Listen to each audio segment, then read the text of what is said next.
दोस्तों नमस्कार, आपका स्वागत है हमारे इस यूट्यूब चैनल अंकित आईएएस क्लासेस में।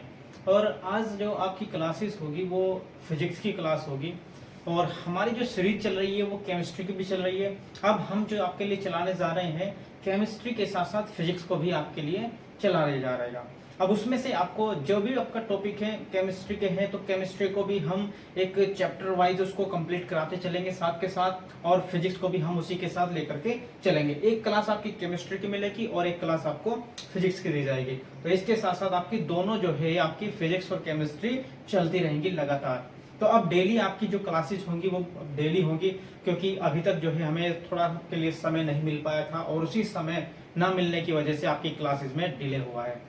लेकिन अब आपकी क्लासेस जो हम डेली डालेंगे और डेली आपको केमिस्ट्री और फिजिक्स की क्लासेस मिलती रहेंगी और आप इन क्लासेस को पूरे ध्यान से करेंगे, इनके नोट्स पूरे कंप्लीटली बनाएंगे और ये आपको जो नोट्स है आपके किसी भी एग्जाम हो, कोई भी कॉम्पिटिटिव एग्जाम हो तो उसमें आपको पूरी हेल्प करेगा। तो इसमें जो है अगर आप पूरे नोट्स यही बनाते हैं, इनको ही पढ़ लेते हैं तो आपके हर एग्जाम के लिए, यूपीएससी तक के एग्जाम के लिए आपके इनफ होगा। तो आप बस इतना ही कीजिएगा और इन नोट्स को कंप्लीट करके इसको ही रिवाइज करते रहिए। जितना मैं कराऊंगा उतना आपके लिए काफी है। कोई भी क्लास हो कि सभी क्लास के लिए आपके ये इनफ होंगे। ओके, चलिए देखते हैं। आप आज आपका फिजिक्स पढ़ेंगे, ठीक है। जो फिजिक्स है आपका भौतिक विज्ञान। अब भौतिक विज्ञान में आपका क्या पढ़ा जाएगा, इसमें एक टॉपिक आता है आपका जो बहुत ज्यादा इंपॉर्टेंट है। आपका एक चैप्टर होगा जो बहुत ज्यादा आता है, बहुत ज्यादा पूछा जाता है, हर एग्जाम में उससे जो है प्रश्न आपको देखने को मिलते हैं। वो पूरा कंप्लीट करेंगे और आसान लैंग्वेज के साथ करेंगे, आसान मेथड के साथ करेंगे। जो सबसे आसान मेथड होगा आपका, सबसे आसान जो लैंग्वेज होगी उस लैंग्वेज में आपको कराया जाएगा। वो अपनी ही लैंग्वेज होगी, अपनी लैंग्वेज में मैं आपको कराऊंगा पूरी तरीके से और पूरे उसके नोट्स प्रॉपर बनाए जाएंगे। देखिए उसमें जो आपका होता है मेन जो चैप्टर है आपका, उसे कहते हैं रिफ्लेक्शन ऑफ लाइट। तो सबसे पहले एक चैप्टर आता है आपका रिफ्लेक्शन ऑफ लाइट। ये आपका सबसे इंपॉर्टेंट है और सबसे ज्यादा पूछा जाने वाला चैप्टर है, ठीक है। इसे कहते हैं प्रकाश का परावर्तन। प्रकाश का परावर्तन, तो ये प्रकाश का परावर्तन है, तो ये आपको पढ़ना है। तो इसमें ध्यान से आपको देखते चलना है कि इसमें कौन कौन सी बातें हैं, क्या क्या बातें बताई जाती है, कौन कौन से आपको टॉपिक इसमें कराए जाएंगे, क्या क्या टॉपिक हैं, वो सारे के सारे टॉपिक आपको ध्यान से करने हैं। बस इसको ध्यान से समझना है, ध्यान से पढ़ना है और इसको याद करते चलना है। और रिवाइज पे रिवाइज, जितना भी आप रिवाइज कर सकते हैं उसको रिवाइज जरूर करें।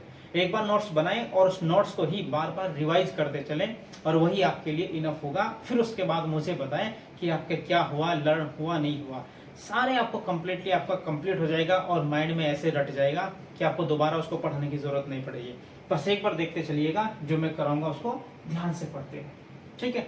अब देखिए इसमें जो आपका लाइट का पहला जो टॉपिक है आपका प्रकाश का परावर्तन, ठीक है। ये चैप्टर कौन सा आएगा आपका, लाइट,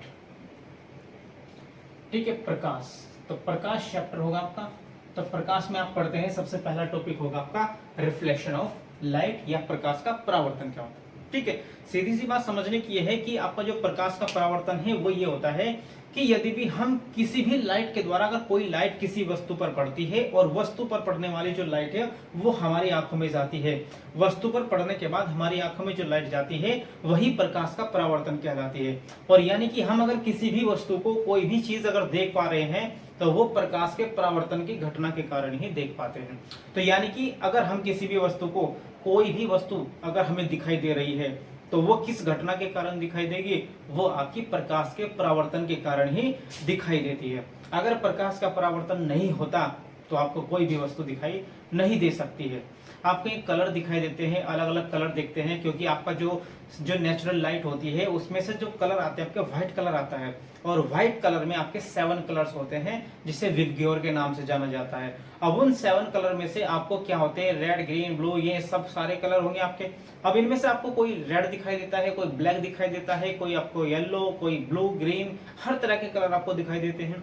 वो इसी कारण देते हैं कि रिफ्लेक्शन ऑफ लाइट के कारण, यानी कि जो भी कलर किसी वस्तु से रिफ्लेक्ट होकर के आपकी आंखों में जाता है वही कलर आपको दिखाई देता है। यही रिफ्लेक्शन ऑफ लाइट के कारण होता है। जो भी कलर आपका रिफ्लेक्ट होकर के आपकी आंखों में जाएगा वही आपको दिखाई देगा। तो वो प्रकाश के कारण होता है और रिफ्लेक्शन ऑफ लाइट के कारण होता है प्रकाश का परावर्तन, ठीक है। तो प्रकाश का परावर्तन क्या होता है, इसमें अगर आप इसकी परिभाषा लिखें कि जब कोई प्रकाश की किरण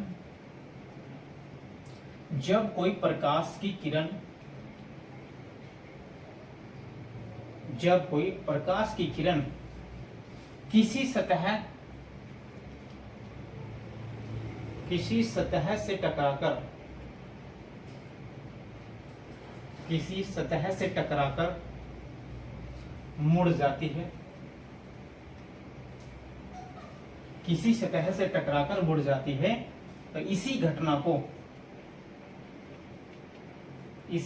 को प्रकाश का परावर्तन कहा जाता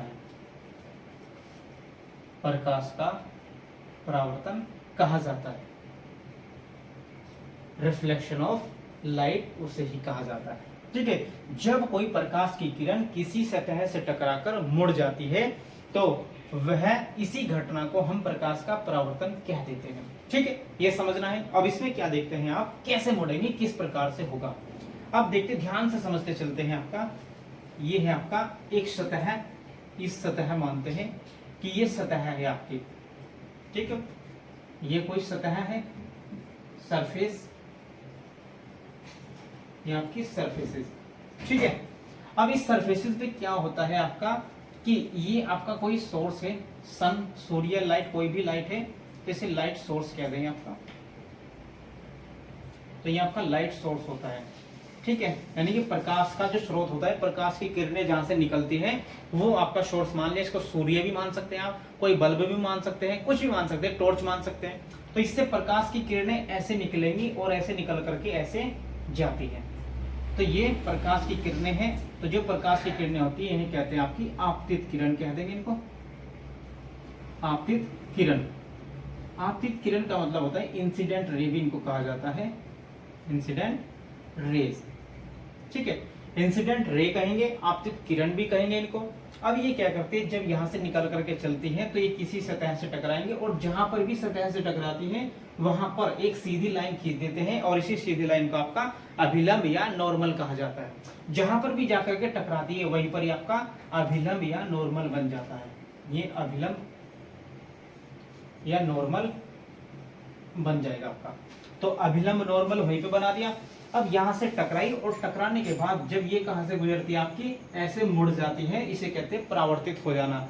तो यहां से आपकी ये परावर्तित हो जाती है, तो इसे ही कहते हैं आपका प्रकाश का परावर्तन। कोई प्रकाश की किरण आती है, सतह पर टकराती है और टकराने के बाद परावर्तित हो जाती है और इसी घटना को प्रकाश का परावर्तन कह देते हैं। इसे हम आपतित किरण कहते हैं और इसको आपकी परावर्तित किरण, ये आपकी परावर्तित किरण कहलाती है। इसे कहते हैं रिफ्लेक्टेड रे, रिफ्लेक्टेड रेज। ठीक है, तो इसको ध्यान से आपको समझते चलना है। जो भी ये टॉपिक है आपका, इसमें इतना इंपॉर्टेंट है कि बस आपने एक बार यहां से समझना स्टार्ट कर दिया, इसको गौर से समझा, एक बार माइंड में सेट कर लिया, तो उसके बाद इसका पूरा जो चैप्टर है आपका ऐसे होता चला जाएगा कि आपको पता भी नहीं चलेगा। ठीक है, तो इसके बाद आपका जब ये हुआ, यहाँ से ऐसे बन गया आपका अभिलंब, ये परावर्तित किरण बनी और ये आपतित किरण। आने वाली किरण को आपतित किरण और जाने वाली किरण को परावर्तित किरण कहते हैं। ठीक है, अब इसमें क्या होती है, जो ये किरण है इनके साथ कुछ कोण भी बनाती है, एंगल। अभिलंब के साथ एक आपतित किरण है, ये भी कोण बनाएगी, तो इस कोण को कहते हैं आपका इंसिडेंट एंगल। और जो परावर्तित किरण है ये जो कोण बनाती है उसको कहते हैं रिफ्लेक्टेड एंगल या आपका परावर्तित कोण, या इसको आपतन कोण कहते हैं, इसको परावर्तन कोण कहते हैं। ठीक है, तो यानी कि आई, जो एंगल आई है आपका, कोण आई है, इसको कहते हैं इंसिडेंट एंगल, इंसिडेंट एंगल या आपतन कोण, आपतन कोण। ठीक है, ये कहते हैं। और जो कोण आपका आर है, कोण आर को कहते हैं आपका, इसको रिफ्लेक्टेड एंगल। तो रिफ्लेक्टेड एंगल आप ध्यान रखेंगे, इसको कहते हैं आपका परावर्तन कोण भी कह देते हैं, परावर्तन कोण। ठीक है, इस तरह से आपका ये परावर्तन कोण कहलाता है। ठीक है, अब इसमें क्या है कि आपका यहाँ से आपकी आपतित किरण और ये टकराकर जो गई मुड़ करके परावर्तित किरण, और जहां पर ये टकराई थी वहीं पर एक अभिलंब बन जाता है। तो ये आपका पूरा प्रकाश का परावर्तन आपको दिखाता है। ये घटना आपकी प्रकाश का परावर्तन कहलाती है, क्योंकि यहीं पर क्या होता है कि जब प्रकाश की किरणें परावर्तित होकर के जाती है तो यहाँ पर किसी की आंखों में ऐसे यहाँ पर चली जाती है। ठीक है, तो ऐसे आंखों में जाएगी तो जाकर के ये टकरा जाती है और वही चीज आपको दिखाई दे जाती है। ठीक है, जहां से टकरा करके जाएगी और वो आपकी आंखों में चली जाती है और वही आपको दिखाई दे जाती है। तो इस तरह से यहाँ से सोर्स से निकली और आपकी आंखों में गई और आपने देख लिया उस वस्तु को। ठीक है, इस तरीके से आप देख सकते हैं और ये चीज आपको बनाने को मिल जाती है। ठीक है, अब इसी के बाद इसके साथ साथ आप क्या करते हैं, इसमें आपको जो मिलेगा देखने को, इसमें पूछा जाता है कि जो परावर्तन होता है तो परावर्तन के दो नियम दिए जाते हैं इसमें। तो परावर्तन के दो नियम है, उसको ध्यान से समझना है, ध्यान से लिखना है इसके। ठीक है, दोनों को नोट्स के रूप में लिख लेना है। तो हेडिंग डाल करके लिख लेना है कि परावर्तन के नियम, परावर्तन के नियम लिख लेंगे इसमें। अब परावर्तन के नियम आपके कैसे होंगे, जैसे कहते हैं लॉज ऑफ रिफ्लेक्शन,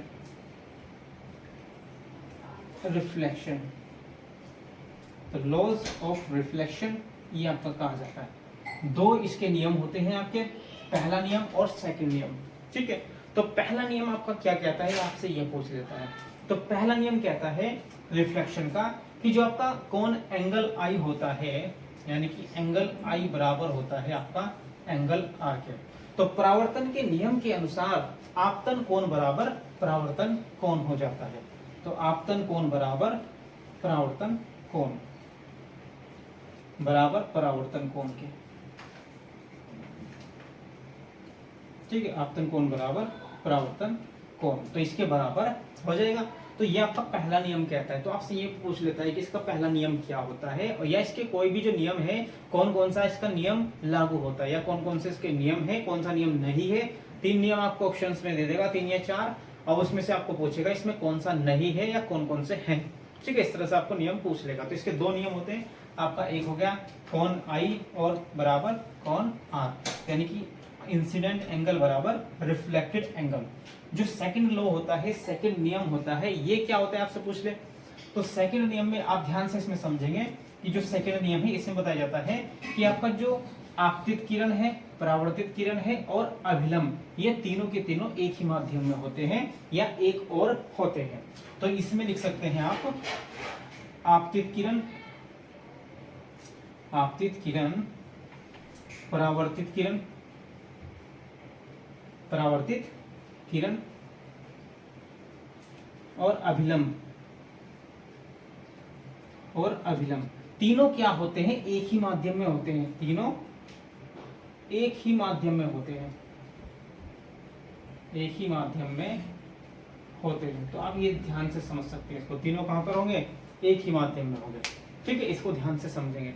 तो आपको सारी चीज बता दी गई कि आपको प्रकाश का परावर्तन क्या होता है, कि जब कोई प्रकाश की किरण किसी सतह से टकराकर मुड़ जाती है तो इसी घटना को हम प्रकाश का परावर्तन कहते हैं। जैसे ये प्रकाश की किरणें आपकी आई और इस सतह से टकराकर मुड़ गई, तो इसी घटना को हमने प्रकाश का परावर्तन कह दिया। और जहां पर ये टकराती है वहीं पर ही अभिलंब बन जाता है। सीधी लाइन खींच देंगे, वही आपका अभिलंब बन जाएगा। ठीक है, और उसके साथ जो अभिलंब के साथ आपतित किरण जो है कौन बनाती है, उसको इंसिडेंट एंगल, और जो रिफ्लेक्टेड जो किरण है, रिफ्लेक्टेड रे, उसके साथ अभिलंब के साथ जो कौन बनाएगी उसे रिफ्लेक्टेड कौन कहते हैं या रिफ्लेक्टेड एंगल कह देंगे। ठीक है, तो इस तरह से आपके दो परावर्तन के नियम बताए। पहला नियम है कि जो आपतन कोण बराबर परावर्तन कोण के होता है, और दूसरे जो नियम है आपतित किरण, परावर्तित किरण और अभिलंब, यानी कि आपतित किरण, परावर्तित किरण और अभिलंब ये तीनों एक ही माध्यम में होते हैं। यानी कि इससे ऊपर का जो माध्यम होता है एक होता है और इससे नीचे का अलग माध्यम होता है। तो किस माध्यम में है, एक ही माध्यम में होने चाहिए तीनों, वही आपका परावर्तन के नियम को सेटिस्फाई करेगा। ठीक है, तो इतना इसको ध्यान से आप इसका स्क्रीनशॉट लेकर के इसको नोट्स में बनाएंगे। जो मैं सारी बात लिखता हूँ, बोलता हूँ, उसको भी आप लिखते चलेंगे। ऐसा नहीं कि बस मैंने यही लिखा और ये लिखना है, इसको अपने आप भी जो मैं बोलता हूँ उसको लैंग्वेज में बना करके लिख लिया करें पूरा का पूरा। ठीक है, वो नोट्स बनाते आप चलेंगे, क्योंकि सारा मैं नहीं लिख सकता, यहाँ पर सारा लिखना पॉसिबल भी नहीं है, टाइम लगता है। तो बस जो मैं बोलता हूँ उसको लिख सकते हैं आप। ठीक है, उसको लिखेंगे। चलिए इसको नेक्स्ट चलते हैं।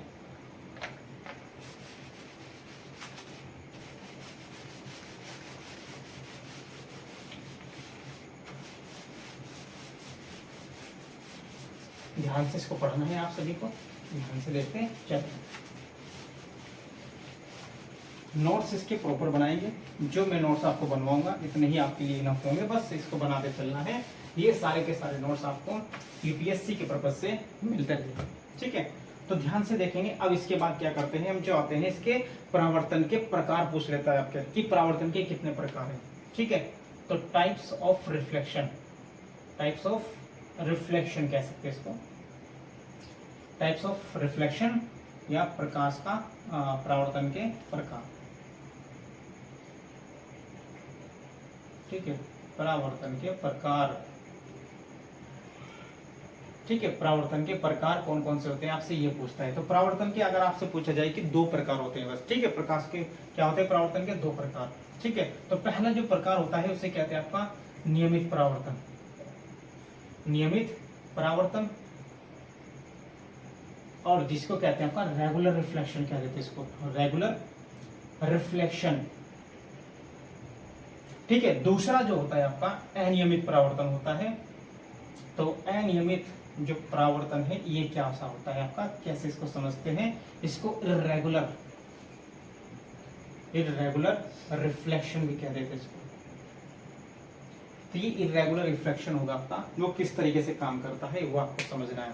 तो पहला होगा आपका नियमित परावर्तन, रेगुलर रिफ्लेक्शन कहते हैं। दूसरा होता है अनियमित परावर्तन, इसको कहते हैं इर्रेगुलर रिफ्लेक्शन, ठीक है। इसको ध्यान से समझते हैं। जो पहला होता है आपका, इसको ध्यान से बस एक बार समझ लेंगे वो आपका कंप्लीट हो जाएगा, आपको इसको बोलने की जरूरत नहीं पड़ेगी, ठीक है। तो यहाँ पर देखते हैं इसको कि क्या करता है। तो पहला जो है आपका नियमित परावर्तन वो कैसे काम करेगा, इसको ध्यान से यहाँ समझेंगे।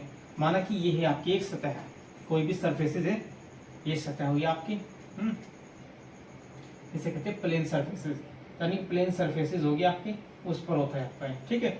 अब कोई भी जो दो या दो से अधिक प्रकाश की किरणें जब आती हैं तो वे जब दोनों एक साथ समांतर आती हैं, ठीक है, जब दो प्रकाश की किरणें एक दूसरे के समांतर आती हैं और परावर्तन के बाद वे एक दूसरे के समांतर ही परावर्तित हो जाती हैं।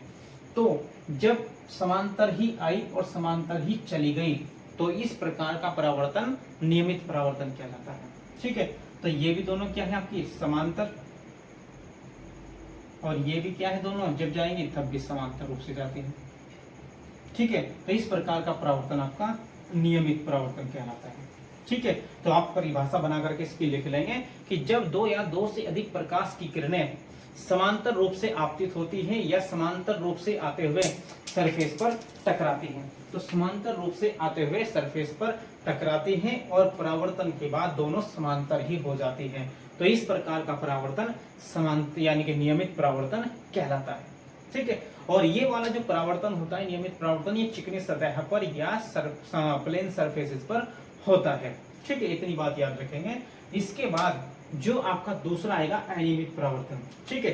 परिभाषा मैंने बोल दी है, वो आप लिख सकते हो, उसकी डेफिनेशन ऐसी बना करके बस, ठीक है। दूसरा जो होता है आपका अनियमित, अब दूसरे में कैसे करेंगे, इसमें जो होता है आपकी खुरदरी, इस तरह से सरफेसेस होगी आपकी खुरदरी सरफेसेस, इसको कहते हैं रफ सरफेसेस। तो रफ सरफेसेस जो होगी आपकी इस तरह से, तो ये रफ सरफेसेस है आपकी। अब रफ सरफेसेस पे कैसे काम करता है, ये आपके सूर्य है। अब सूर्य से क्या है, दो प्रकाश की किरणें ऐसी आई, एक तो आपकी इस तरह से आती है, ठीक है, और आई और आने के बाद ऐसे परावर्तित हो गई, ठीक है। अब दूसरी आएगी, समांतर ही आई लेकिन टकराने के बाद ऐसे चली जाती है, ठीक है। अब ऐसे आई, ऐसे चली गई, तो इससे क्या होता है, ये एक दूसरे के समांतर नहीं रहती है। तो यानी कि जब आती है तब तो समांतर रहती है लेकिन परावर्तन के बाद समांतर नहीं रहती, तो ये असमांतर हो जाती है टकराने के बाद, ठीक है। और यहां तक रहती है आपकी समांतर। तो इस प्रकार का जो परावर्तन होगा वो अनियमित परावर्तन कहलाता है। इसको कहते हैं आपका अनियमित परावर्तन, अनियमित परावर्तन कहते हैं इसको। इर्रेगुलर रिफ्लेक्शन भी कह सकते हैं इसको भाई, ठीक है। इसको ध्यान से आप समझते चलेंगे, तो इतनी सी बात है। इसको ही आप परिभाषा के रूप में बना करके लिख सकते हैं। वहां पर जो भी आप नोट्स बनाएंगे उसमें नोट्स में लिखेंगे कि जब दो या दो से अधिक प्रकाश की किरणें समांतर रूप से आपतित होती हैं और किसी खुरदरी सतह से टकराकर असमांतर रूप से परावर्तित हो जाती है, तो इस प्रकार का परावर्तन अनियमित परावर्तन कहलाता है, इर्रेगुलर रिफ्लेक्शंस कहलाता है, ठीक है। तो ये आपकी इसकी परिभाषा होगी। इसको आप ऐसे ही नोट्स के रूप में बनाएंगे, ऐसे चित्र बनाएंगे, इसको बना करके समझेंगे और ये आपको केवल डायग्राम से ही समझ में आ जाएगा। इसको आपको भूलने की जरूरत नहीं पड़ेगी, ठीक है। तो इतना समझते हैं। अब इसके बाद ये टाइप्स हो गया आपका। अब इस टाइप्स के बाद क्या करेंगे, इसमें जब आपने इसके टाइप्स पढ़ लिए तो टाइप्स के बाद आता है आपका, इसके बाद एक विचलन कोण पढ़ते हैं। और ये भी पूछ लेता है कि आपसे कि जो हमारा जो परावर्तन के नियम थे वो किस किस तरह के जो दर्पण होते हैं, किन किन दर्पण पर, किस तरह के दर्पण पर लागू होते हैं, या किस किस प्रकार की सतह पर लागू होते हैं। ठीक है, जो प्रकाश के जो नियम होते हैं वो प्रकाश परावर्तन के जो नियम है वो हर प्रकार की सतह पर लागू होते हैं, हर प्रकार के दर्पण के लिए लागू होते हैं। ठीक है, वो सभी के लिए लागू होंगे, बस याद रखना ये बात। ठीक है, इसमें अब इसके बाद आप पढ़ते हैं विचलन कोण। तो इसको नोट्स के रूप में इसको स्क्रीनशॉट लेकर इसका नोट्स बना लेंगे। ठीक है, चलिए आगे चलिए।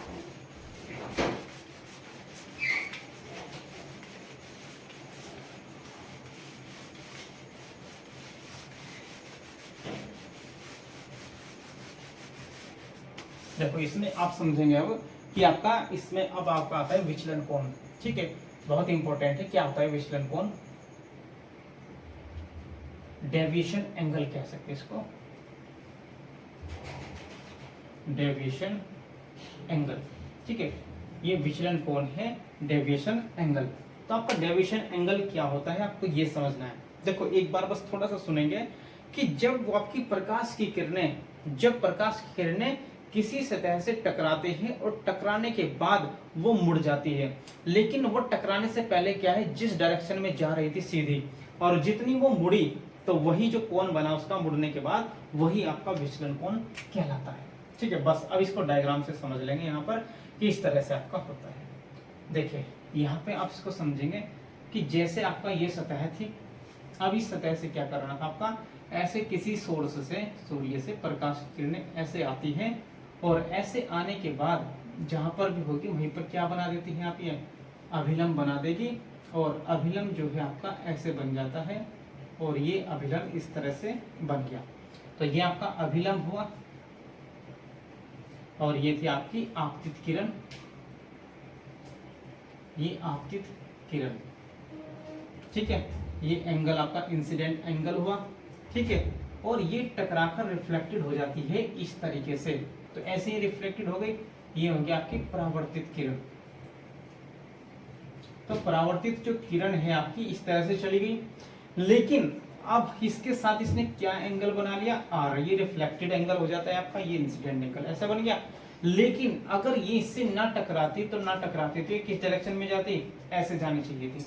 तो जानी चाहिए थी नहीं, तो इस तरीके से ऐसे जानी चाहिए थी। जब ऐसे जाती तो ये क्या है आपका 180 डिग्री का एंगल बनाता है। ये पूरा का जो पूरा एंगल था आपका ये कितना बन जाता, फिर 180 डिग्री का एंगल के साथ ये चलती जाती है। ठीक है, लेकिन ये क्या करती है, प्रकाश के परावर्तन के साथ ही ये ऐसे मुड़ जाती है। कितनी मुड़ गई है, इस एंगल पर इतना एंगल क्या कर लिया इसने, डेविएट हो गई, इतना एंगल अपने रास्ते से ये मुड़ जाती है। तो इसी एंगल को कहते हैं आपका डेविएशन एंगल या विचलन कोण। तो यही हो जाता है आपका विचलन कोण। तो विचलन कोण आपका ये कह देते हैं। ठीक है, इस तरह से जितना भी मुड़ जाएगी अपने रास्ते से उसी को ही हम क्या देते हैं, यानी भटक जाना। जितना भी एंगल ये अपने रास्ते से भटक जाती है उसे ही आपका विचलन कोण कह देते हैं। ठीक है, इसको ध्यान से यहाँ पे समझेंगे। ठीक है, तो अब आपका जो विचलन कोण है आपका, अगर पूछा जाए कि एंगल ऑफ डेविएशन बराबर क्या होगा, तो ये होता है आपका 180 था, पूरा क्या होना चाहिए था आपका 180 डिग्री। ठीक है, अब 180 में से हम किसको घटा दे, अगर इनको घटा दे 180 में से, एंगल आई और एंगल आर दोनों को अगर घटा दे, यहाँ तक ही तो है ये वाला और ये वाला, इन दोनों को घटा दे तो आपका ये वाला निकल जाएगा, नहीं तो डेविएशन एंगल निकल जाएगा आपका माइनस करके आई आर। इन दोनों को क्या कर देंगे, इनको जोड़ करके घटा देंगे, तो यही आपका आ जाएगा विचलन कोण। तो विचलन कोण का जो फॉर्मूला है आपका ये बन जाता है, विचलन कोण बराबर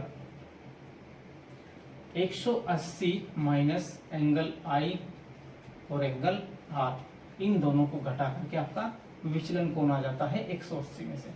तो ये आपका विचलन कोण है। ठीक है, तो इस तरीके से आप विचलन कोण को भी फॉर्मूले के साथ लगा सकते हैं, और इसी के अनुसार आपके अगर कोई भी न्यूमेरिकल पूछा जाए, इस पे कोई भी न्यूमेरिकल आपसे पूछे कि मान लिया कि आपसे न्यूमेरिकल पूछ लिया कि यदि परावर्तन के नियम के अनुसार कोई प्रकाश की किरण अभिलंब के साथ या आपतन कोण 40 डिग्री का बनाती है, 40 डिग्री का आपतन कोण बनाती है। ठीक है, 40 डिग्री के आपतन कोण के साथ आपतित होती है, तो उसका विचलन कोण कितना होगा। ठीक है, तो विचलन कोण आप ऐसे निकाल लेंगे कि जब उसको एंगल आपका कितना दे दिया, मान ला कि क्वेश्चन में जो एंगल आपका दिया है आई बराबर 40। ठीक है, जब एंगल आई बराबर 40 दिया है तो बस आपको विचलन कोण निकालना है परावर्तन के नियम के अनुसार। तो परावर्तन का नियम कहता है कि एंगल आई किसके बराबर होता है, एंगल आर के। तो एंगल आई और एंगल आर कितना हो जाएगा आपका, 40 हो जाएंगे दोनों, ठीक है। और यहाँ दोनों की वैल्यू रख देंगे आप, तो विचलन कोण बराबर 180 minus angle I plus angle R, तो कितना है आपका 180 माइनस 40 प्लस 40 करके 80 को हम क्या कर देंगे 180 माइनस 80, तो ये कितना बच जाएगा आपका 100। तो विचलन कोण आपका 100 आ जाता है इस अकॉर्डिंग, ठीक है। इसके अकॉर्डिंग आपका 100 आ जाएगा। तो इसको समझते हैं, आपको इसको समझते चलते हैं। अगर कोई दूसरा न्यूमेरिकल ले, आपका कोई भी न्यूमेरिकल पूछ लिया कि आपका एंगल आर दे दिया उसने कि एंगल आर 50 है आपका, तो एंगल 50 दे दिया आर को, तो परावर्तन के नियम के अनुसार एंगल आई भी कितना हो जाएगा 50 होगा, बराबर होगा इसके। तो आपका विचलन कोण पूछ लेता है कि कितना होगा 180 माइनस 50 प्लस 50, तो कैसे कर लोगे आप 180 माइनस 100 बराबर 80 आ जाएगा आपका। तो विचलन कोण कितना आ जाएगा 80 डिग्री। तो आप किसी भी तरह से कोई भी एंगल आपका निकाल सकते हो, ऐसे निकाल सकते हो आप पूरी तरह से, ठीक है। आपसे ऐसे शॉर्ट में पूछ ले कि भाई कोई भी प्रकाश की किरण है, परावर्तन के नियम के अनुसार अगर किसी का आपतन कोण 40 है तो उसका परावर्तन कोण क्या होगा, तो परावर्तन कोण भी 40 ही होगा, ठीक है। इस तरह से आप परावर्तन के नियम के अनुसार इसको याद रखें, ठीक है। तो आज आपका थोड़ा सा ये है, आपका यहाँ तक का समझना है, आपको इसको ध्यान से समझना है, ध्यान से इसको पढ़ते चलना है। डेली आपकी जो क्लास होगी, डेली आपको टॉपिक कराए जाएंगे, वो न्यूमेरिकल जितने भी न्यूमेरिकल आएंगे, जो भी कितने से बड़ा न्यूमेरिकल आएगा, खतरनाक से खतरनाक आएगा, उसको सारा इस जो आपका इजी वे से कराया जाएगा, आसान तरीके से कराया जाएगा, जो आपको पूरी तरीके से समझ आ जाए। तो बस ध्यान से इसको समझते चलना है। केमिस्ट्री की क्लास भी होती रहेगी आपकी और इसकी भी होती रहेगी, बस इसको ध्यान से आपको करना है, इसको स्क्रीनशॉट लेके इसको भी आप कंप्लीट करेंगे, ठीक है। चलिए नेक्स्ट जो है आपकी क्लास कल होगी, आगे का हम कल करेंगे। Thank you.